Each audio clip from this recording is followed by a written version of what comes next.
বাংলাদেশের বিশিষ্ট গদ্যশিল্পী, ভাষাবিজ্ঞানী, ঔপন্যাসিক ও কবি হুমায়ুন আজাদ 1947 খ্রিস্টাব্দের 28শে এপ্রিল মুন্সিগঞ্জ জেলার বিক্রমপুরের অন্তর্গত রাড়ীখাল গ্রামে জন্মগ্রহণ করেন। অত্যন্ত মেধাবী হুমায়ুন আজাদ দীর্ঘদিন ঢাকা বিশ্ববিদ্যালয়ের বাংলা বিভাগে অধ্যাপনা করেছেন।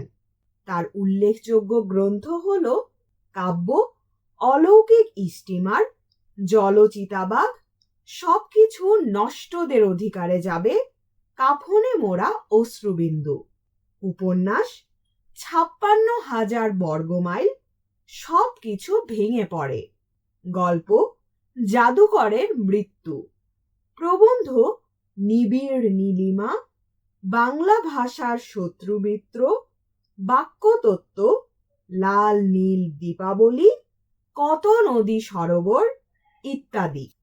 তিনি বাংলা একাডেমি পুরস্কার সহ অন্যান্য অনেক পুরস্কার লাভ করেছেন।